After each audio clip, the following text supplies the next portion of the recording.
आज हम 3 लोगों के हेयर ट्रांसप्लांट की जर्नी देखने वाले हैं। तीनों ने अपना हेयर ट्रांसप्लांट अलग अलग टेक्निक से करवाया, तीनों का हेयर ट्रांसप्लांट अलग अलग क्लिनिक से हुआ है और तीनों का जो हेयर ट्रांसप्लांट का कॉस्ट था वो भी अलग अलग था। बट एक चीज थी जो तीनों की जर्नी में कॉमन थी, वो था रिजल्ट। आज की वीडियो काफी ज्यादा इंपॉर्टेंट होने वाली है उन सभी के लिए जो कि अपना हेयर ट्रांसप्लांट करवाने का प्लान कर रहे हैं और 3 चीजों को लेकर हमेशा कंफ्यूज रहता है, किस टेक्निक से ट्रांसप्लांट करवाऊं, कितने खर्चा मेरा ट्रांसप्लांट में आएगा एंड मोस्ट इंपॉर्टेंटली किस क्लिनिक से मुझे ट्रांसप्लांट करवाना चाहिए। क्योंकि इन लोगों के रिजल्ट देखने के बाद हो सकता है आपके ये डाउट्स आज की वीडियो में क्लियर हो जाए। तो वीडियो को आप स्टार्टिंग से लेकर एंड तक जरूर देखिएगा। दोस्तों वीडियो की तरफ बढ़ते हैं, लेकिन सबसे पहले अगर आप अपना हेयर ट्रांसप्लांट करवाना चाहते हो और आप कंफ्यूज हो आपको कितने ग्राफ लगेंगे, आपके ट्रांसप्लांट में खर्चा कितना आएगा, आपको ट्रांसप्लांट करवाना चाहिए भी कि नहीं, और आप भी हेयर ट्रांसप्लांट से रिलेटेड इन्फॉर्मेशन सर्च कर रहे हो, तो आप हमारी वेबसाइट besthairhelp.com पर विजिट कर सकते हो। वहां पे आपको ट्रांसप्लांट से रिलेटेड सारी की सारी इन्फॉर्मेशन मिल जाएगी और आप अपना ट्रांसप्लांट 100% सक्सेसफुली करवा पाओगे, जैसे कि लाखों लोग करवा चुके हैं। नीचे मैंने डिस्क्रिप्शन में लिंक दिया हुआ है वेबसाइट का, आप वहां पे जाके हमसे कांटेक्ट कर सकते हो।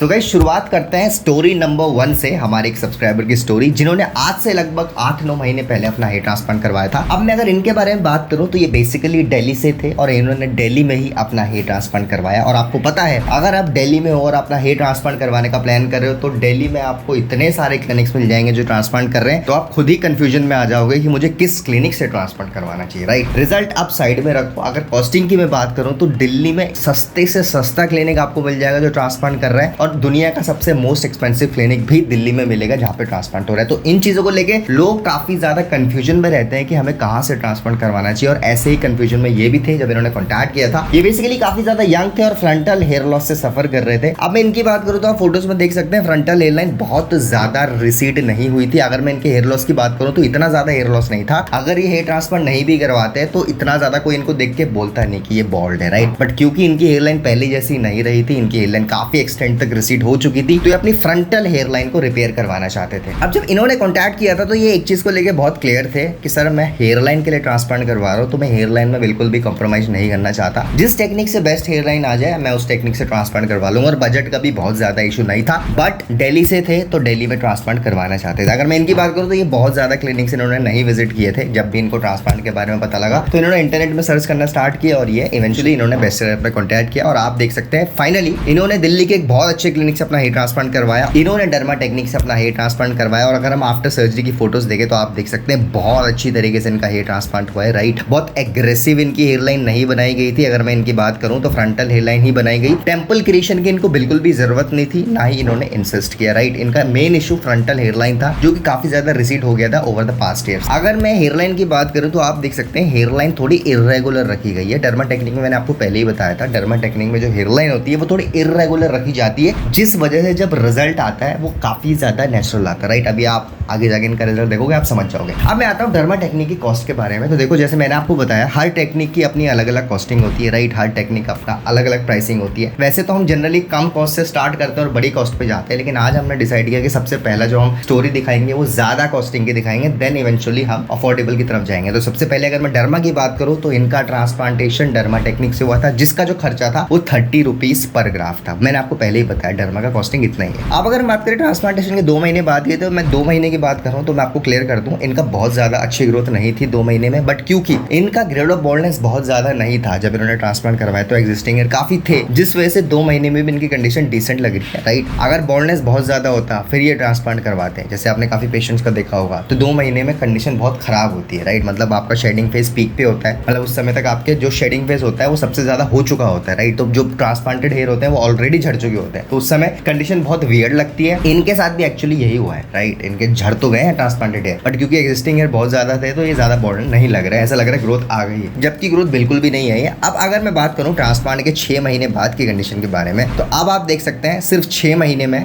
आप, अगर मैं फ्रंटल हेयरलाइन से स्टार्टिंग करूं तो आप देख सकते हैं सिर्फ 6 महीने में बहुत ही अच्छी इनकी हेयरलाइन आई है। राइट, अगर मैं डेंसिटी की बात करूं तो फ्रंटल पार्ट की डेंसिटी एग्जिस्टिंग हेयर से बिल्कुल मैच कर रही है। एंड मोस्ट इंपॉर्टेंटली अगर मैं बिना बैंड के आपको फोटोज दिखाऊं तो देखिए जो modern technique technique expensive technique होती है ना, काफ़ी लोग ये बोलते हैं कि टेक्निक तो सेम ही है, बस पैसा ज़्यादा चार्ज कर रहे हैं। ऐसा नहीं होता, डिफरेंस क्लियरली विजिबल आपको दिख रहा है। अब देखिए डर्मा टेक्निक की जो हेयरलाइन है उसमें और अगर आप किसी एरे गेरे क्लिनिक की हेयरलाइन देखोगे तो जमीन आसमान का फर्क है, राइट। मतलब डर्मा टेक्निक की जो हेयरलाइन होती है बहुत ज़्यादा नेचुरल आती है। मैंने हमेशा बोला है इंटरलॉकिंग, डर्मा और सफायर, ये 3 टेक्निक्स ऐसी हैं जिनका रिजल्ट हमेशा ही अच्छा आता है। हो सकता है जब आप ट्रांसप्लांटेशन करवा रहे हो तो आपको लगेगा कि मैंने ज़्यादा पैसे खर्च किए, बट अगर आप पैसा खर्च कर रहे हो ज़्यादा तो आपकी हेयरलाइन भी बहुत ज़्यादा अच्छी आएगी जैसे इनकी आएगी, राइट। ये तो बात थी डर्मा टेक्निक की। अब हम बात करते हैं पेशेंट नंबर 2 की, जिन्होंने जयपुर से अपना हेयर ट्रांसप्लांट करवाया था, जो बेसिकली राजस्थान से थे और जिन्होंने अपना ट्रांसप्लांट इंटरलॉकिंग टेक्निक से करवाया था, राइट। अब मैं बात करूं ट्रांसप्लांट से पहले की कंडीशन के बारे में, तो इनका भी ग्रेड ऑफ बोल्डनेस बहुत ज्यादा नहीं था, फ्रंटल हेयरलाइन रिसीड हुई थी और क्राउन में इनका ट्रांसप्लांटेशन भी हुआ था, राइट। आप लोग काफी बोलते हो ना क्राउन का रिजल्ट दिखाओ, तो आज हम क्राउन का भी एक बार देख लेते हैं, राइट। अब अगर हम बात करें एग्जिस्टिंग हेयर की क्वालिटी, तो इनकी एग्जिस्टिंग हेयर की क्वालिटी नॉर्मल थी, डिसेंट थी, राइट। डोनर बहुत एवरेज था, बहुत ज्यादा अच्छा डोनर नहीं था। पेशेंट काफी ज्यादा यंग थे और फ्रंटल हेयरलाइन और क्राउन में ट्रांसप्लांटेशन करवाना चाहते थे, राइट। फाइनली इन्होंने जयपुर के एक बहुत अच्छे क्लिनिक से अपना हेयर ट्रांसप्लांट करवाने का प्लान किया और आप देख सकते हैं काफी अच्छे तरीके से इनका हेयर ट्रांसप्लांट भी हुआ। फ्रंटल हेयर लाइन काफी डिसेंट बनाई गई, बहुत ज्यादा एग्रेसिव नहीं बनाई गई, राइट, क्योंकि इनके हेयर के जो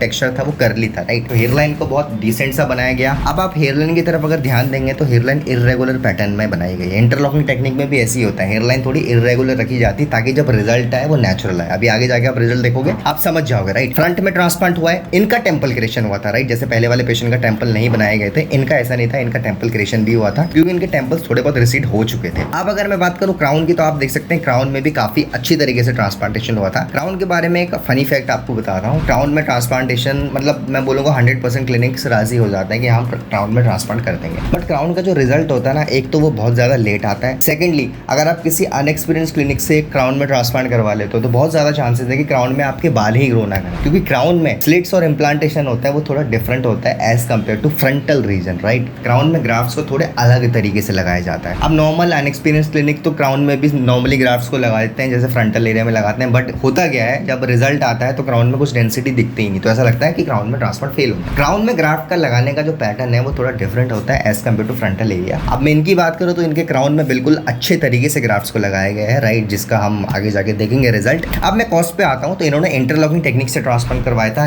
जिसका कॉस्ट जब इन्होंने करवाया था तब 20 रुपीज पर ग्राफ्ट था। आज इंटरलॉकिंग का कॉस्टिंग 25 रुपीज पर ग्राफ्ट है, जो कि मैंने शायद आपको लास्ट वीडियो में भी बताया था कि इंटरलॉकिंग टेक्निक का कॉस्ट बढ़ गया है, क्योंकि ये टेक्निक बहुत ज़्यादा पिछले 1-2 साल में वायरल हुई, काफ़ी लोग की डिमांड बढ़ी इस टेक्निक को लेकर, तो इसका कॉस्टिंग डेफिनेटली थोड़ा बहुत बढ़ा है। इसीलिए मैंने आपको पहले ही बता दिया, क्योंकि बाद में आप बोलते हो सर क्लिनिक में हमें ये बताया गया है, क्लिनिक वाले ज़्यादा पैसे मांग रहे हैं, ऐसा नहीं है, इंटरलॉकिंग टेक्निक का कॉस्टिंग थोड़ा बहुत बढ़ा है। अब आते हैं ट्रांसप्लांट के 6 महीने बाद के रिजल्ट की तरफ, तो आप देख सकते हैं सिर्फ 6 महीने में बहुत ही अच्छा इनका रिजल्ट आया है। फ्रंटल हेयरलाइन काफ़ी ज़्यादा अच्छी लग रही है। अगर मैं बात करूँ डेंसिटी की, तो आप देख सकते हैं फ्रंट में डेंसिटी पूरे एग्जिस्टिंग हेयर से अच्छे से मैच कर रही है और इनका रिजल्ट काफी ज्यादा नेचुरल लग रहा है। मतलब देख के कोई बोल नहीं सकता कि इन्होंने कभी ट्रांसप्लांटेशन भी करवाया था, क्योंकि शुरुआत में तो लग रहा था ना कि हेयर लाइन को थोड़ा पीछे रखा गया है, थोड़ा रिसीड बनाया गया है, इसीलिए बनाया गया था ताकि जिनकी हेयर लाइन जब रिजल्ट आए तो वो बिल्कुल नेचुरल लगे, इनके फेस से बिल्कुल मैच करे, राइट। और यही एक अच्छे हेयर ट्रांसप्लांटेशन की निशानी होती है।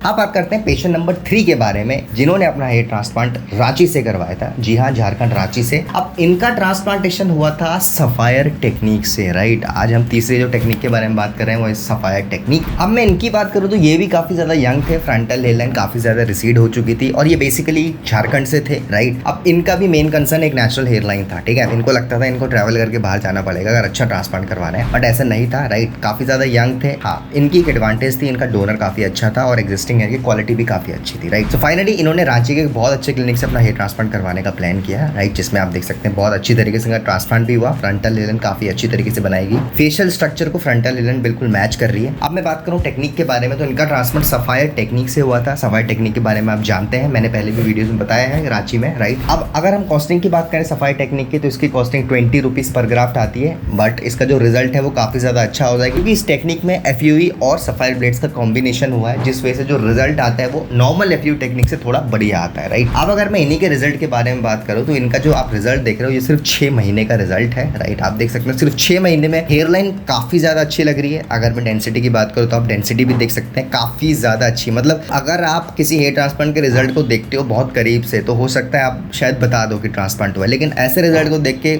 आई कैन अश्योर यू, मैं तो इनसे फेस टू फेस मिला हूँ, जब मैं इनसे मिला था लगभग 1 हफ्ते पहले, नहीं आप बता पाओगे कि ट्रांसप्लांटेशन हुआ। इतनी ज्यादा नेचुरल इनकी हेयरलाइन लाइन थी, राइट। सबसे बड़ी बात, इनका डोनर पूरा कवर्ड हो चुका है। अगर फ्यूचर में इनको ट्रांसप्लांटेशन की जरूरत पड़ती है तो इनके पास बहुत ज्यादा डोनर ऑलरेडी अवेलेबल है, राइट। तो इसीलिए मैं हमेशा बोलता हूँ मॉडर्न टेक्निक्स की कॉस्टिंग हो सकता है नॉर्मल टेक्निक से थोड़ा ज्यादा हो, बट जो रिजल्ट होता है वो काफी अच्छा होता है। इनफैक्ट जो नई नई टेक्निक्स इनोवेट होती है वो इसीलिए होती है ताकि रिजल्ट्स को और नेचुरल करा जाए, और इम्प्रूव किया जाए, और एस्थेटिकली अट्रैक्टिव बनाया जाए, राइट। और इसीलिए काफी लोग टेक्निक को लेकर कंफ्यूजन में रहते हैं कि किस टेक्निक से ट्रांसप्लांट करवाया जाए, कहाँ से ट्रांसप्लांट करवाया जाए। गाइज आप किसी भी क्लिनिक से ट्रांसप्लांट करवाओ, आप जहाँ से भी हो अपने आसपास आप रिसर्च करो। हो सकता है आपके पास कोई अच्छा क्लिनिक ऑलरेडी अवेलेबल हो, आपको ट्रैवल ना करना पड़े। आप माइंड में ये चीज़ मत रखो कि आपको एक ही जगह ट्रैवल करके जाना पड़ेगा ट्रांसप्लांट करवाने के लिए, ऐसा नहीं है। इंडिया में ये बात बिल्कुल सही है, बहुत कम क्लिनिक्स हैं जो अच्छा रिजल्ट दे रहे हैं, बट हो सकता है आपके बगल में कोई ऐसा क्लिनिक हो जो अच्छा रिजल्ट दे रहा हो। तो इसलिए मैं आपको हमेशा बोलता हूँ अपनी वीडियोस के थ्रू कि आप थोड़ी अपनी रिसर्च भी करिए, खुद की थोड़ी बहुत R&D करिए, रिजल्ट्स देखिए क्लिनिक के। अगर आपको किसी क्लिनिक के रिजल्ट्स अच्छे लग रहे हैं, आपको लग रहा है कि आपको वहाँ पे अच्छी टेक्निक मिल रही है, आपके अफोर्डेबल प्राइस में वहाँ ट्रांसप्लांट हो रहा है, तो आप वहाँ पे जाके इजीली अपना ट्रांसप्लांटेशन करवा सकते हैं। आपको ट्रैवल करने की जरूरत ही नहीं है। इसीलिए मैंने आज की वीडियो भी बनाया ताकि मैं आपको दो चीजें क्लियर कर दूं। एक तो प्लेस,